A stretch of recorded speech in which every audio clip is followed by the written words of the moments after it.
Couple of new cards again today, guys, including an insane Shaman Mage legendary.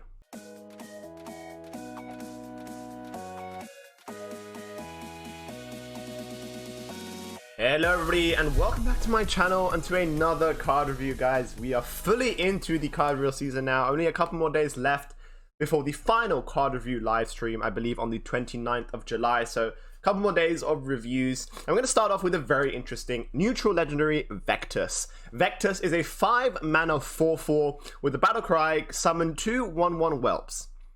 And each of them gains the death rattle from your minions that died this game. Wow. Just wow.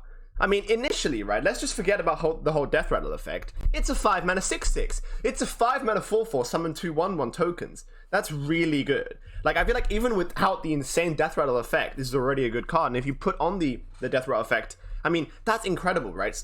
Notable death rattles. Think about Serpent Egg, for example, right? In standard. Think about, the new Zoo Egg, right? And also this goes really wide as well. Like the Zoo Egg that creates 2/1 spiders that was released a couple of days ago. There are a lot of good death rattles. Think about Kayan Bloodhoof, for example. Think about maybe the dragon, the 6-mana 5/6 dragon. There are a lot of good death rattles, guys. There are a lot of good death rattles, and this card is insane tempo. Like, it's already a 6/6, and even if you get some sort of weak death rattles that doesn't really do that much, right? That's still a good tempo because it's still kind of a sticky minion that the opponent has to think about how to deal with and stuff, and it is very awkward. It is very awkward for your opponent to deal with this card, so this is very, very strong. I could see this, creating a whole new archetype as well. I'm trying to think about what deck it can actually go into initially. In Rage Warrior is the big one for sure, just because of the Egg synergy and the Terran Gorefiend synergy as well. Like, imagine you play this alongside Terran Gorefiend with some bombs, for example. That's really good, right? Even if this just has the bomb death rattle, it's basically a mini Dr. Boom, right? The OG Dr. Boom. That's really good. So I can definitely see this being played in Warrior potentially. Maybe there's some other decks as well, like a death rattle. There's some sort of death rattle priest coming along as well, and especially with that new priest legendary and warlock legendary, the 4-mana 3/6 that changes everything you summon into a 4/4. There's gonna be some sort of death rattle deck for sure, and this will fit right into any death rattle deck. Even if there are only a few death rattles, I feel like this is just a good minion to play because, as I said, you're getting a lot of tempo. It's already a 6/6, and even with some weak death rattles, it's still just good value. So I think this card is fantastic.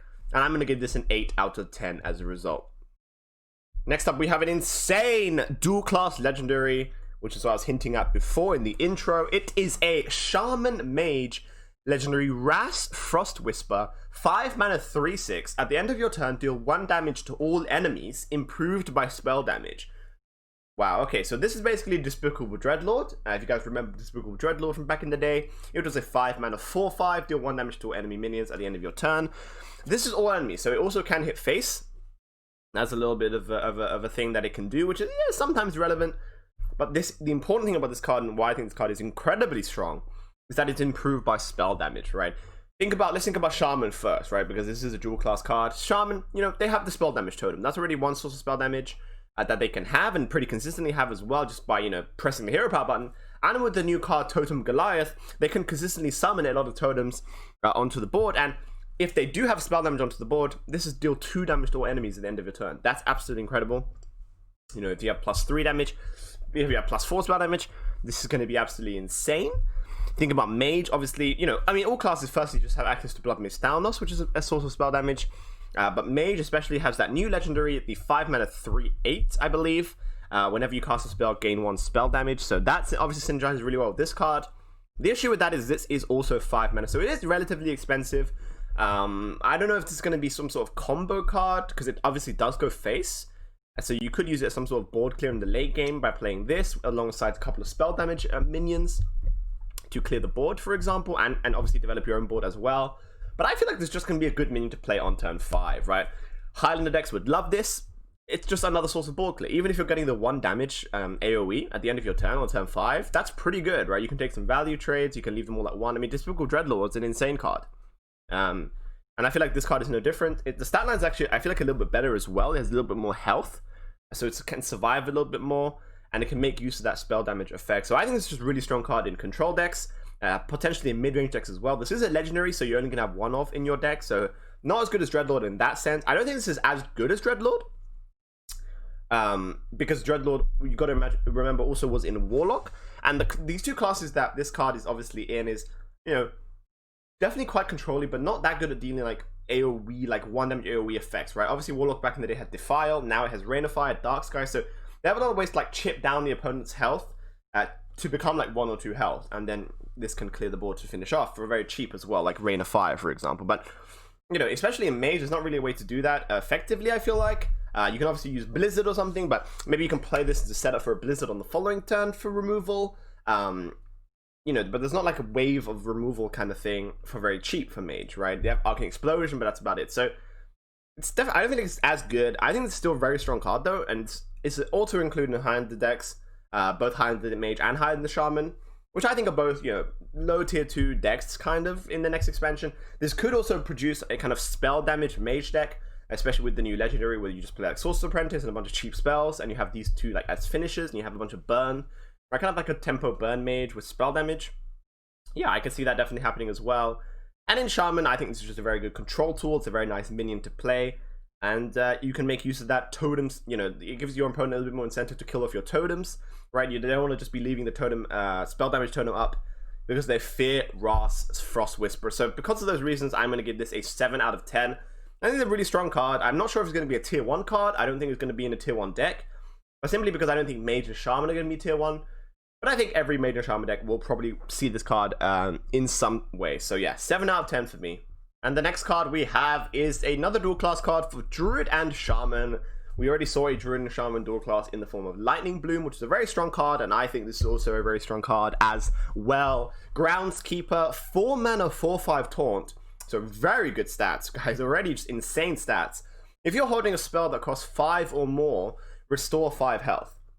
That's really good, guys. You guys remember the card Antique Healbot, right? Back in the day? That was a 5 mana 3/3 heal 8. And that saw a ton of play. This is just strictly better in every single way. It is cheaper, it has more stats, and it has taunt, so it's very defensive. And obviously you do need to have, you know, the condition has to be met for this card to be good, to give you the healing. But I feel like even if you don't meet the condition sometimes, you can just plop this down on turn 4. It's a Chillwind Yeti with taunt. It's not bad. Honestly, I don't think that's that bad at all. It's basically a better Sentient Shieldmaster, right? Sentient Shieldmaster being a 4 mana 3/5 taunt. This already just power creeps it. You know, Sentient Shieldmaster cries in the corner right there. But if you can get the battle cry off, it's very, very good because it is 5 health, right? You can restore 5 health. You can also restore it to whoever you want. It's not just your hero. You can choose a minion. You can take a value trade and heal up the minion, for example, in like mid-range tempo matchups. If you're against an aggressive deck, fantastic, right? You play this. On turn 4, you can heal yourself for 5. And it's very strong. It's a bit like Amber Watcher for Paladin. But it's in classes that can, I think, make use of the effect and make use of the healing a little bit more, right? Let's think about Shaman. They have a lot of big spells. Earthquake, Eye of the Storm. You know, a lot of different big spells. Haggadah Scheme, right? And all that kind of thing that, you know, will activate Groundskeeper and, you know, just have a good minion to play. High in the Shaman will 100% see this deck, right? It's really, really good. It's a really good control-y kind of defensive card. Think about Druid. I mean, currently, to be honest, Druid doesn't really want to play this card because they're Spell Druid. Obviously, Spell Druid doesn't want to play this card.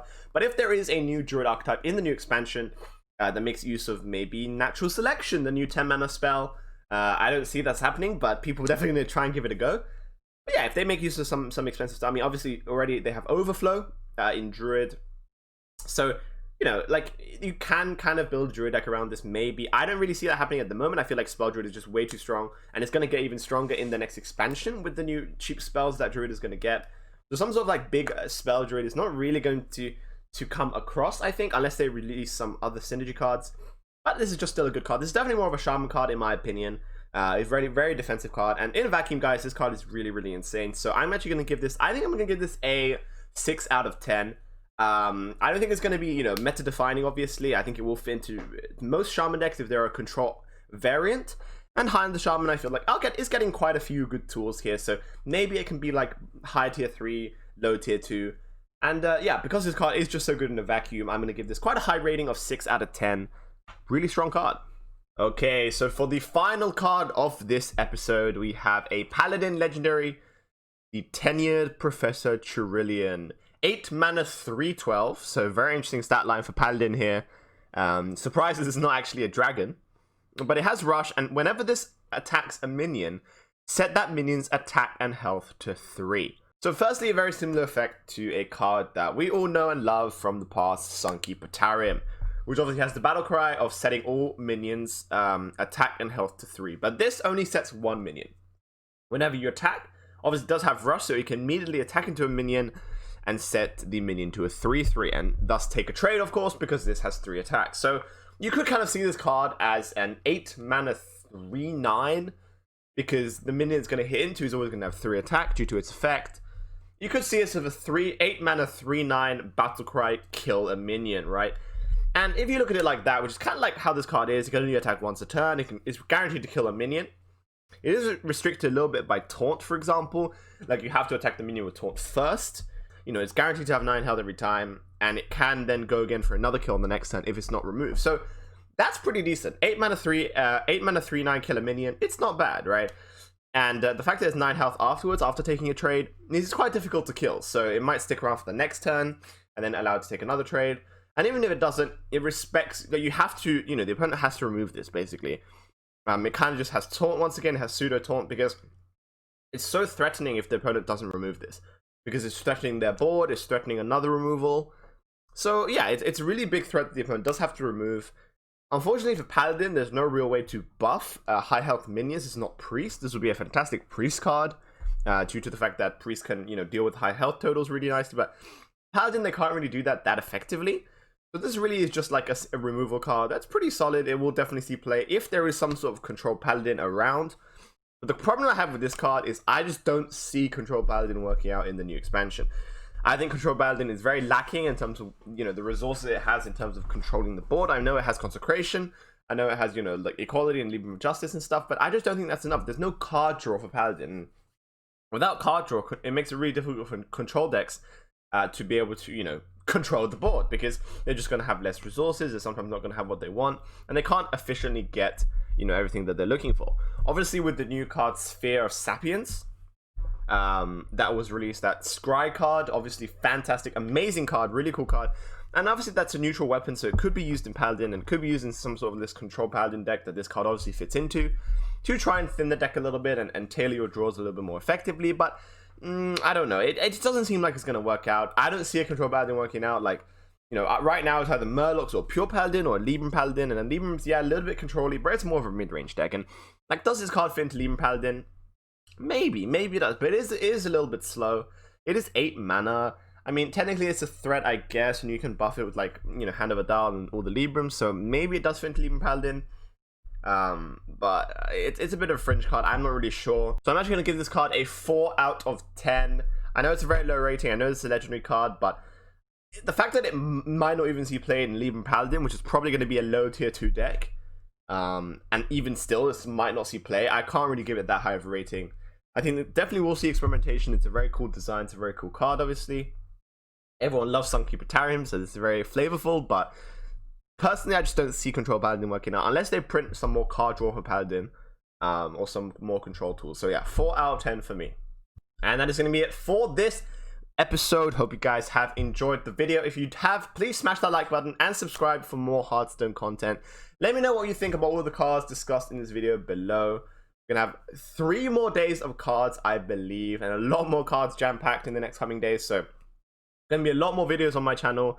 But make sure you do subscribe. Make sure you do turn on that bell notification icon so you can stay up to date when all my videos get uploaded. But yeah, that's gonna be it. I will see you on the next video. Peace out.